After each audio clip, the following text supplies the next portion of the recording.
In this video, I'm going to give you some tips on how to successfully manage a slow pitch softball team. All right, so if you're new here, I'm Dan Blewett. I'm a former pro baseball player. I was a pitcher. I also owned a baseball and softball academy. We ran 9 teams, and I was sort of the GM overseer of all those teams in addition to being the head coach of those teams. And what I learned in that experience, how to create a culture from the ground up, and that came from our team values, which we had to create, the policies that we made, and also holding everyone accountable to those policies and to our team culture as a whole. I also speak on leadership and team culture for the Positive Coaching Alliance. So this is something that I really like talking about, but I do want to give you a disclaimer. I do not manage a slow pitch softball team right now. So I play on 3 teams, and I'll give you the reason for that right now. I don't want all of the headaches of managing a team. I just want to run out there and I want to play and let someone else handle that, because for 9 years, I ran my baseball and softball academy. I know what it takes to run teams. And right now, I don't want to do it. But if you want to do that, I want to give you some key important tips that will help you make it more smooth, avoid conflicts, and help you have the healthiest, happiest season that you possibly can with your buddies on the slow pitch softball field. All right, so overall, this is the theme of this video. A team lives and dies by its clearly defined policies and values. Let me say that again. A team lives and dies by its clearly defined policies and values. So to be clear, as a manager of a slow pitch softball team, you are the culture keeper. You get to define what is okay on our team, what is not okay, what does good conduct look like, what does bad conduct look like, how competitive do we want to be, and therefore, how are we going to set lineups and make player cuts and make rosters according to how competitive the team as a whole wants to be. And it is very important to get input from all the players, because this is not a travel organization, this is not a pro baseball organization, this is not a college softball organization, this is a volunteer. Everyone's volunteering to be there, right? They're coming to your team because they want to play, and you want to help manage and organize it so that everyone gets their chance to have a good time on the field. But that said, you have to lay things out in a very clear manner to be able to hold anyone to account for breaking your team culture. That is the biggest thing. So that said, let's jump into it, and we'll cover some of the topics, and use the timestamps below where you can hop around in this video if you want to hit different topics, out of order. All right, so first thing, if you want to have a successful slow pitch team, is I think you need to define your team's core values, and I think you need to put that in front of everyone on a sheet of paper, on an email, in the WhatsApp group, whatever it is.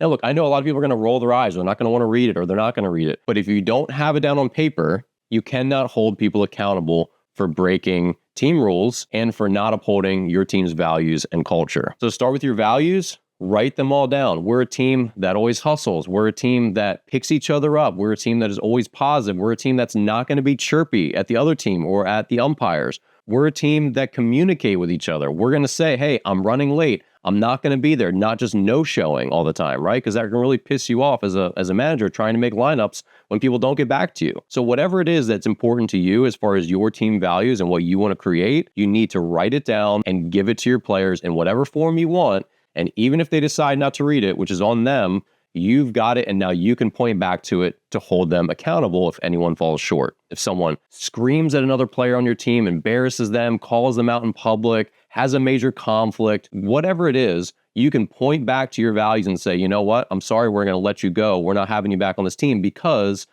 on our team's policies and values, you failed to uphold this, and it's right here. It's clearly defined, right? And so there are values, and that's one thing to lay out. And there's also policies. And policies are more specific, and these are how I make lineups, how I allocate playing time as a manager, how I deal with players, again, showing up late or not communicating, or showing up, to 3 games out of 9, and I'm not really sure when you're going to be here. Do I still give you the same playing time, even though you're only here 1/3 of the time? Or do I sit you on the bench? Also, what does our batting order look like? Are we going to bat all 14 people if 14 people show up to the game? Or am I only going to bat 10? Am I only going to bat 11? How do I construct the lineup, right? Is it going to be fair where I just mix people around? Or is it going to be more based on ability and, a more traditional lineup? How do I do the things that I do as a manager? The more you can lay this stuff out ahead of time, people aren't going to be as mad about it when it's like, oh yeah, this is how coach makes our lineup. I understand that I'm batting 8th because they're doing this based on not just moving everyone around, but based on ability. And I'm maybe the 8th best hitter on the team, whatever it is. And as an example, say you don't want to police the positions that people play. You let them sort of figure it out on their own, which is a common thing, which can work pretty well. But what if one player always just runs out to shortstop and doesn't let anyone else play there, or always plays left or always plays third and really doesn't give anyone else a chance to play there. What do you do about that as a coach, right? Other players are capable of playing short or playing third, and they want a chance as well. What do you do if a player is hogging one position? Is this in your policies? Is this in the team values? Where does it fit in there, right? So you should lay this stuff out ahead of time. Like, hey, you can pick positions, but I expect you to allow other players to move in there and be flexible about it, right? You want people who are flexible, who care about the experience that other people have. That's a team value, and then you need to convert that into a policy somehow. So I think the more you can think of these scenarios that can cause conflicts, especially if you've been in the game around a long time, you've probably seen conflicts due to positions, due to batting orders, due to all sorts of stuff. Think about the conflicts that you've had and then see how you could preempt that by having a policy in place that you could point to in case that happens in the future. And chances are anything that could happen in the past or has happened in the past will happen again in the future. So you want to have written policies for all of it just so you can point back to it. And that's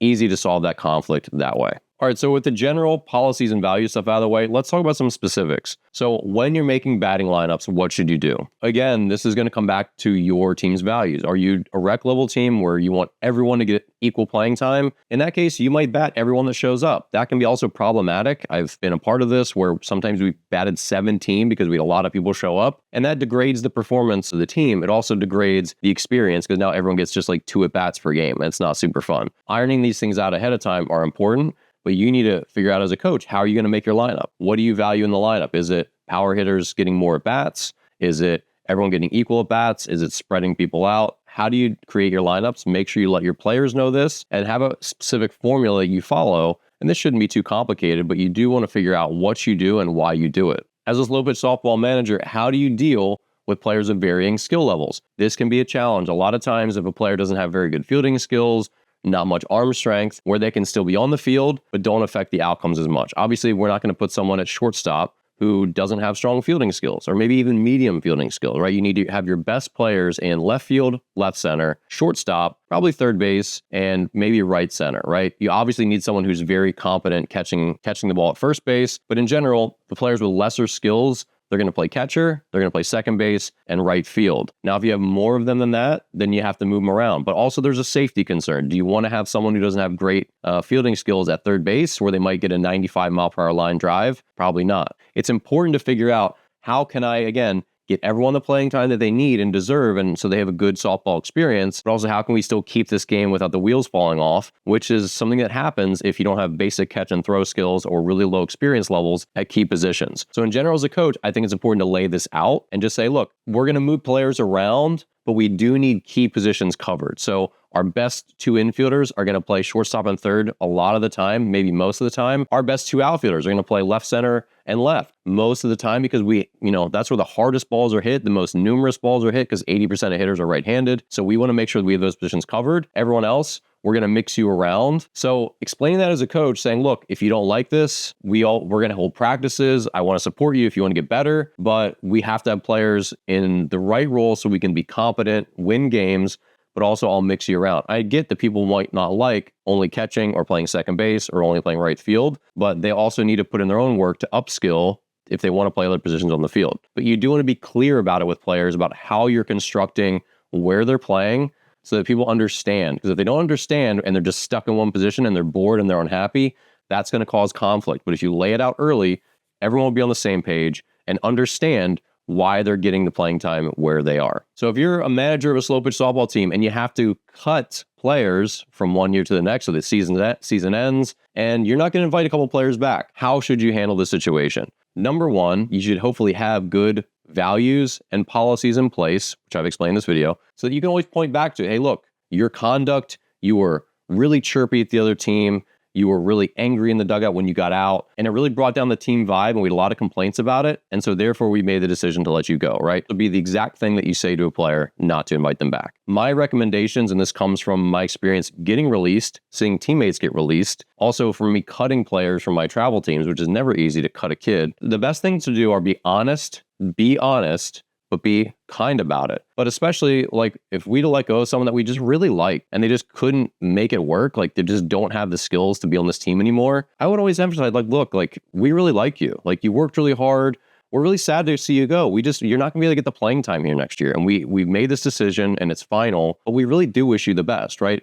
those are the best conversations and also the hardest, because I could genuinely say that, like, we like you and we're sorry that this has to be this way. But also that's worse when you have to get rid of someone that you like. Now, when players do not deserve so much kindness, when they've been jerks, maybe they're not coachable, maybe they bring down the team's vibe, maybe they're angry, maybe they're rude to people, maybe they're chirpy to the other team, maybe they're bad to umpires, just keep it short and be honest. It doesn't help anyone, especially adults, to lie and be like, oh yeah, we're going in a different direction. We want to do this. We're like, it's not about you. It's like, no, it is about you. You're a jerk and no one wants you on this team anymore. Now, that's not how I would say it. But what I would say is like, hey, we're not going to invite you back next season. You know, we've had some conduct issues. I've laid out the team values and I just don't feel like you've met our team values. So you're like chirping at umpires, you know, other players have complained and we made the decision that we're just not going to invite you back. Be prepared. They're probably going to argue at you. They're probably going to berate you. They're probably going to be angry, but it's not about you. It's about them. They have chosen this behavior, this conduct, and they fell short, and that's that. Now, if it's performance, and this has been a player who's been a good contributor,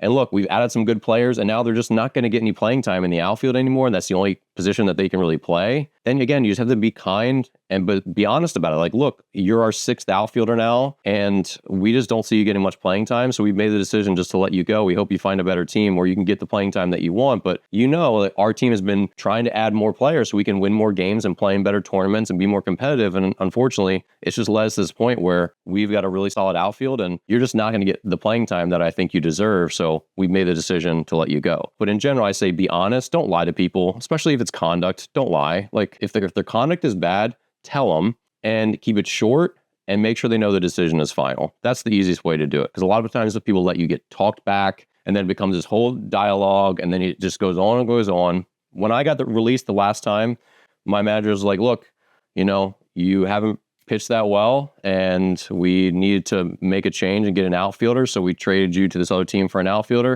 And when I got to that other team, they let me go.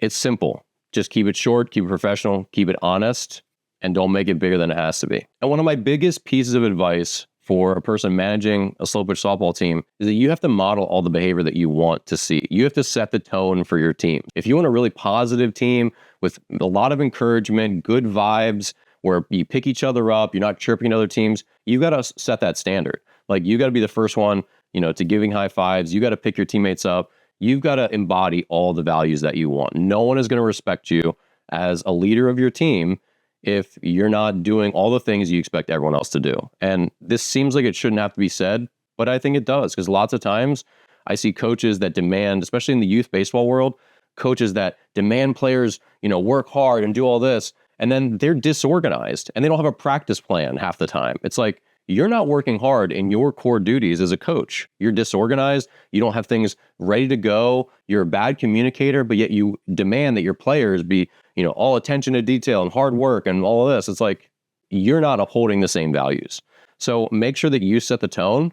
And again, when you create clearly defined team values and team policies, they're also for you. And you're going to be able to see, okay, this is who we are, and this is who I'm expected to be. And this is what all of our players are expected to be. So now you can hold yourself accountable to it as well. It's a way for all of us to learn and grow and be better, and to create a culture that can endure multiple seasons in a row. Because when you lay values out and you are the culture keeper just like everyone else, now this team gets better every year with the culture. And players say, oh, I'm not going to bring this other player in, even though because they're really, really good, but they're not going to fit our culture. They're going to look for people that fit the culture, right? And so that's the really positive thing. You don't want it just to be about one season that was really good, and then you have all these new players who don't fit, but everyone's on board and everyone keeps the culture, and that starts with you as the manager setting the tone. All right, so those are my thoughts for today. If you have any other questions or other topics, please leave them below. I love the commentary that I've gotten from the slow pitch softball community here. Thanks again for watching, and I'll see you here in the next video.